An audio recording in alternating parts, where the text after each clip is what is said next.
ladies and gentlemen, boys and girls. Welcome to another exciting episode of Trigger Warning Radio. I am your host, the Kaiju Conservative. Now, President Trump's Supreme Court nominee, Brett Kavanaugh, is facing some new controversy today, ladies and gentlemen. Now, the television station WUSA Channel 9 over in Washington D.C. has just released a bombshell report about Brett Kavanaugh that sheds new light on his character and whether or not he's fit to a lifetime appointment in the highest court in the land. Let me just go ahead and start off by reading the first part of this extremely serious article that WUSA has on their website. It begins. Amid accusations of sexual assault against a woman while in high school, the high school yearbook of Supreme Court nominee Brett Kavanaugh has prompted more questions about his character. Kavanaugh graduated from Bethesda's Georgetown Prep High School in 1983. So we're going back and looking at his high school yearbook from 30 years ago. So, okay, anyway, it continues. Washington, D.C. area attorney Seth Berenzweig received the yearbook from a woman who did not want her name revealed. Berenzweig says she brought it forward after seeing Judge Kavanaugh's repeated denial of engaging in inappropriate behavior with a then 15-year-old girl at a high school party. Oh my, very serious things. What possible revelations could this yearbook have? I mean, did Brett Kavanaugh, was he voted most likely to be a serial killer? Did he kick puppies? You know, was he a bully like Mitt Romney who cut somebody's hair in high school? Well, let's skip a little bit and tell you exactly what the article says. So going back to the article, the yearbook has pages dedicated to each graduating high school senior. Kavanaugh's page includes references to the Keg City Club and 100 Kegs or Bust. He's someone who apparently may have had a reputation for some heavy drinking, said Berenzweig. I'm gonna keep going. I have to keep going. Kavanaugh's page also includes a reference to the Devil's Triangle, one possible interpretation of which is slang for a sexual situation involving two men and a woman. Oh my, someone's been on Urban Dictionary, I see. Oh my god, I love how serious the article's written. I'm going to put the link in the description below so you guys can take a look at it. But I just love how it treats this as this bombshell revelation that sheds new questions on Brett Kavanaugh's character and whether or not he should be considered for the highest court in the land, or whether he needs to withdraw his name from consideration. And it's all based around this information that's been out since July. Yeah.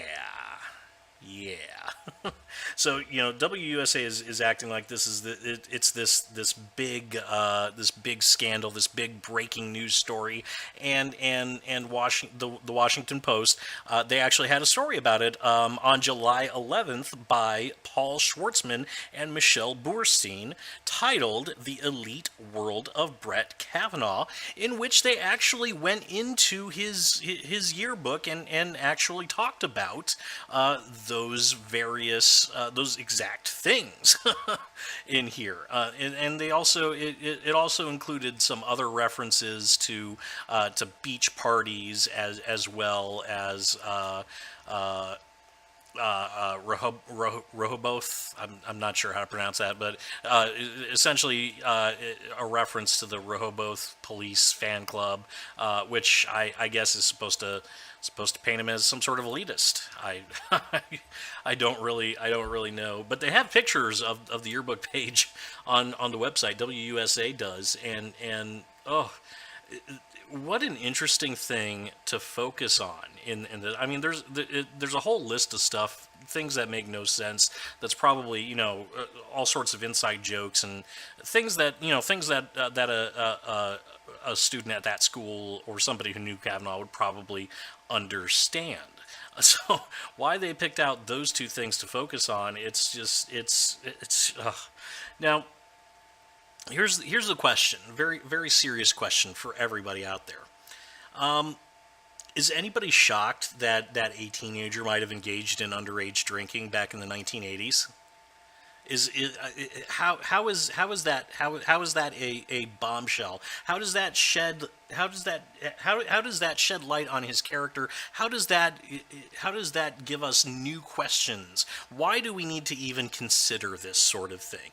Well, folks, I'll tell you why we need to consider this kind of stuff from over 30 years ago, or at least why the leftists that wrote this article believe we should consider it, because Trump's because Trump's illegitimate. That's the only way to it. Trump should not be allowed to make an appointment to the highest court in the land, because there's an election coming up, even though it's a midterm election. But it's essentially, we need to consider this because Trump. That is literally the only reason why this is being considered at all by any of the rank and file leftists, even by the so-called journalists at WUSA Channel 9. By the way, this Baronswide guy, he says he got the source. He says he got the yearbook from a woman who didn't want to be identified.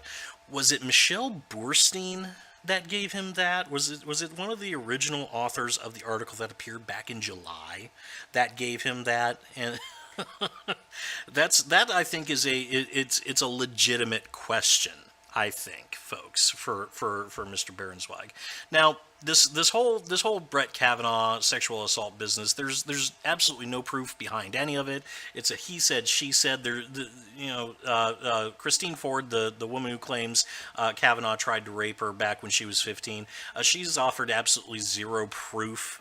The only other eyewitness that she was at the event when it supposedly happened, one of Kavanaugh's friends, his name, he's categorically denied that it ever happened. There's 65 women, Brett Kavanaugh, they knew him back in high school and they've known him today, that have said that he would never do anything like this. Kavanaugh himself has categorically and emphatically denied this ever happened on numerous occasions. Still, we're talking about this. We're talking about something that may or may not have happened, probably did not happen almost 40 years ago. Now, the question is why? Why is this even an issue? Well, again, I told you it was an issue because Trump. But I think the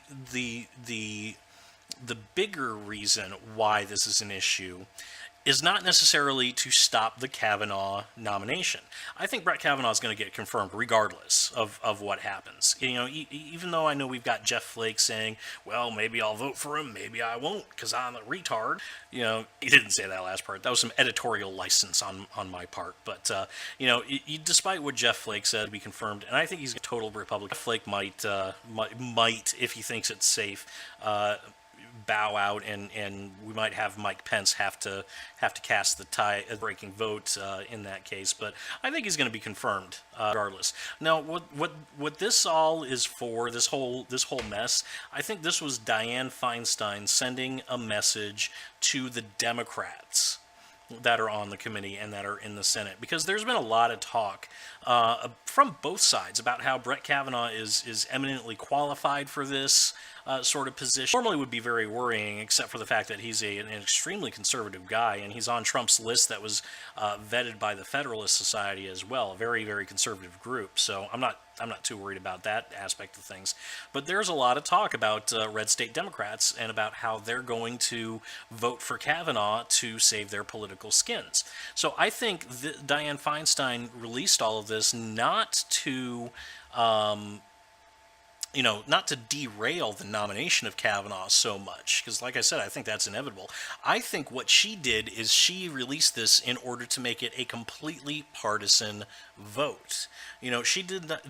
She doesn't want any bipartisanship on this. The Democrat Party in general does not want any bipartisanship on this. So now she has put the Democrats on the Senate committee, and the Democrats in the Senate at large in the position of having to choose between their constituents or the Democrat Party. It's very likely that these red state Democrats, if they do vote for Brett Kavanaugh to be confirmed, despite this quote-unquote sex scandal, that's not really a sex scandal, very probable, I think, that they're going to be primaried and find themselves out of a job from more leftist Democrats that are going to toe the party line.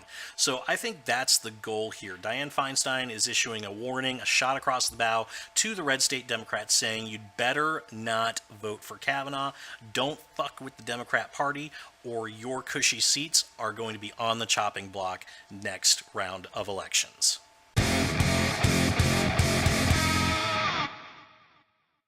Hey guys, thanks so much for listening. Let me know what you think about all this in the comment section below. Do you think I'm right in my analysis of why Dianne Feinstein's bringing all of this stuff up now? Do you think I'm wrong? Let me know what you think. As always, if you liked what you heard, leave a like and subscribe to my channel. Both those things help me out quite a bit, and I will see you all next time.